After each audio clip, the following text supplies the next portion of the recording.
என் அருமை உலகத்தமிழ் மக்களே, தாய்மார்களே, பெரியோர்களே, சிறார்களே, என் அருமை சீடர்களே, யோக நண்பர்களே, யோக விரும்பிகளே, உங்கள் அனைவருக்கும் என் இனிய காலை வணக்கம். கலைஞர் தொலைக்காட்சி நிகழ்ச்சியில் நலமுடன் வாழ என்னும் பிரிவில் யோகாசனத்திற்கு அதிகாலை வேளையில் முதல் நிகழ்ச்சியாக முக்கியத்துவம் தரப்பட்டிருக்கின்றது.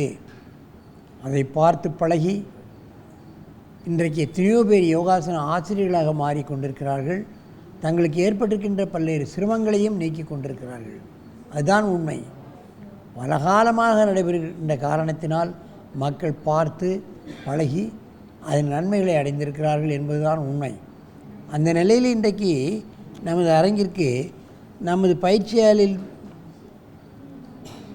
நேரடியாக பழகி கொண்டிருக்கின்ற ராஜேஷ் 5வது வகுப்பு, ஜெய் கணேஷ் 10 வயது 5வது வகுப்பு, வில்லிவாக்கத்திலிருந்து எனது பயிற்சியாலைக்கு காலையிலும் மாலையிலும் வந்து பயிற்சிகளை மேற்கொண்டிருக்கிறார்கள்.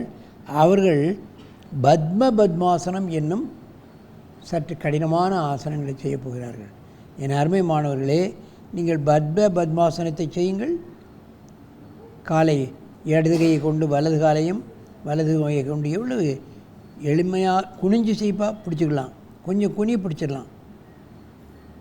கொஞ்சம் பிடிச்சி குனிடா பிடிச்சிக்கலாம் மாதிரி கொஞ்சம் குனி.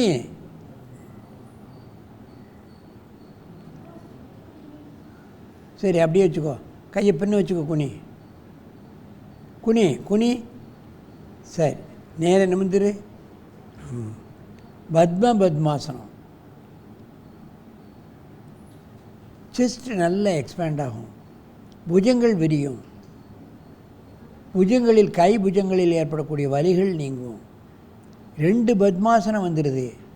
பத்மாசனம் என்பதே கடினம். வலது காலை இடத்துல தூக்கி போட முடியாது. சின்ன பிள்ளைகளாக இருக்கிறனால சீக்கிரமாக போட்டு விடுகிறது. அப்படியே தரையை நெத்தியத்தோட முயற்சி பண்ணு. அப்படியே குனி. பத்மாசனத்தில் யோக முத்ரா. குனி.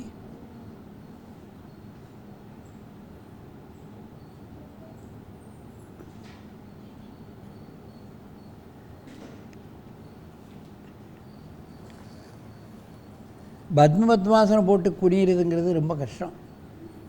சின்ன குழந்தைகளாக இருந்ததுனால இது பண்ணுது. இல்லைன்னா கஷ்டம். மெதுவாக எழுந்திருங்கள்.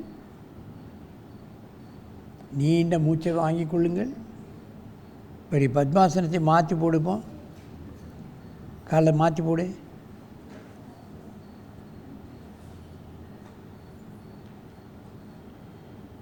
இப்போ போடு.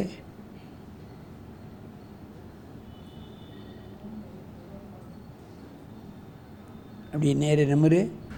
அப்படியே மெதுவை கூடி. பத்மாசனத்தில் யோக முத்ரா. குனி.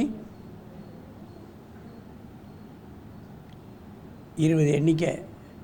என்டையர் பாடி ஃப்ளெக்சிபிள் ஆகிரும். குனி. இப்போ பரவாயில்ல, விட்டாலும் பரவாயில்ல. இப்போ குனி. நீ